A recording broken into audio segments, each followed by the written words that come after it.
Welcome once again, my friends, and thank you for stopping by to listen to an old storyteller. Today we have a story from the Kaska First Nation of British Columbia, and the title of this story is Attack of the Mammoth. A man and his family were constantly on the move, hunting for beaver. They traveled from lake to lake, stream to stream, never staying any place long enough for it to become a home. The woman sometimes silently wished that they would find a village and settle down somewhere with their little baby. But her husband was restless, and so they kept moving. One evening, after setting up camp on a large lake, the young mother went out to net some beaver, carrying her baby upon her back. When she had a toboggan full of beaver meat, she started back to camp.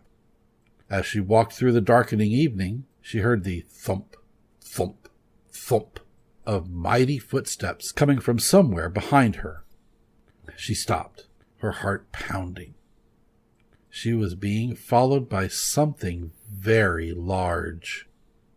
Her hands trembled as she thought of the meat she was dragging behind her.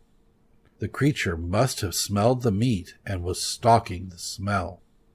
Afraid to turn around and alert the beast, she bent over as if to pick something off the snowy path and glanced quickly past her legs. Striding boldly through the snowy landscape was a tall, barrel-shaped, long-haired creature with huge tusks and a very long trunk. It was a tix, a mammoth, and it looked hungry. She straightened quickly and hurriedly threw the meat into the snow. Then she ran as fast as she could back to camp, dragging the toboggan behind her. Her little baby cried out fearfully, frightened by all the jostling, but she did not stop to comfort him until she was safe inside their shelter. She told her husband at once about the terrible mammoth that had stalked her and taken the beaver meat. Her husband shook his head and told her she was dreaming. Everyone knew that the mammoth had all died away. Then he light-heartedly accused her of giving the meat away to a handsome sweetheart. She denied it resentfully, knowing that he really believed that she had carelessly overturned the toboggan and had let the meat sink beneath the icy waters of the lake. After her husband went to set more beaver nets, she prepared the evening meal. While it was cooking over the fire, she walked all around the camp, making sure that there was an escape route through the willow brush just in case the hungry mammoth attacked them in the night. The husband and wife lay down to sleep next to the fire after they finished the evening meal. The husband chuckled when he saw that his wife kept her moccasins on and the baby clutched in her arms.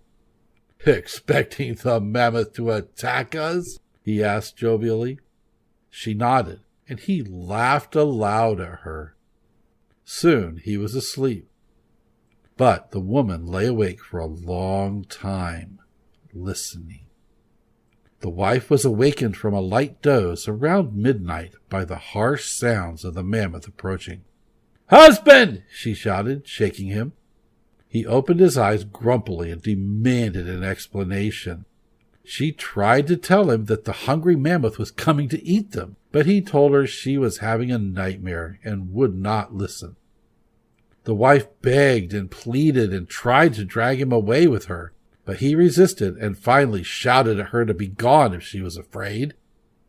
In despair, she clutched her little child to her chest and ran away from the camp. As she fled, she heard the harsh roar of the giant creature and the sudden shout of her husband as he came face to face with the creature. Then there was silence, and the woman knew her husband was dead. Weeping, she fled with her child, seeking a village that she had heard was nearby. Somewhere in the early hours of the morning, she heard the thump, thump, thump of the creature's massive feet stomping through the snowfields, following her trail. Occasionally, it made a wailing sound like that of a baby crying. The woman kept jogging along, comforting her little baby as best she could. As light dawned, she saw a camp full of people who were living on the shores of an island on the lake. She crossed the icy expanse as quickly as possible and warned the people of the fierce mammoth that had killed her husband.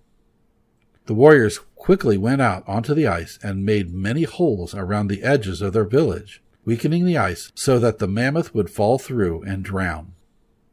As evening approached, the people saw the mammoth coming towards them across the ice. When it neared their camp on the island, the creature plunged through the weakened ice.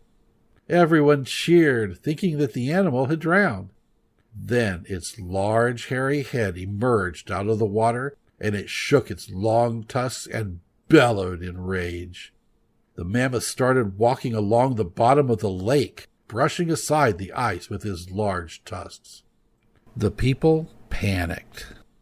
They screamed and ran in circles, and some of them stood frozen in place, staring as the mammoth emerged from the ice and walked up onto the banks of the island.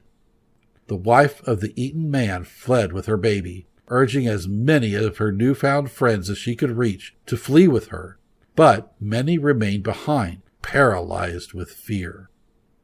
A little boy emerged from one of the shelters, curious to know what was causing everyone to scream in fear. He wore the bladder of a moose over his head, covering his hair so that he looked bald. He was a strange lad and was shunned by the locals.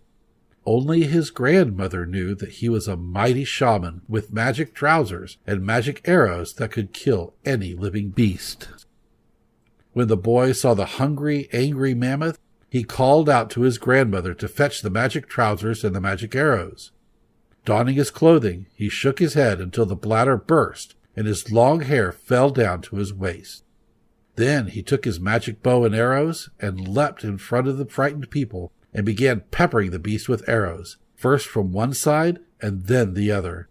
The mammoth roared and weaved and tried to attack the boy, but the shaman's magic was powerful, and soon the beast lay dead upon the ground. Then those who fled from the mammoth returned to camp, led by the poor widow and her baby. The people whose lives had been saved by the bladder-headed boy gave a cheer and gathered in excitement around the boy. In gratitude, the people made the shaman their chief and offered him 2 beautiful girls to be his wife, though he accepted only one of them.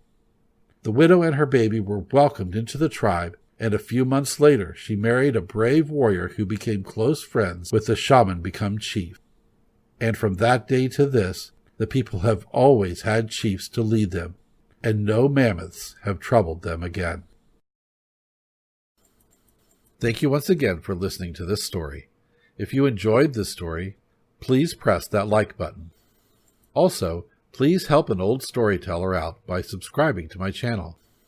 The next story will be posted in a few days, so until then, may your story continue to be a good one.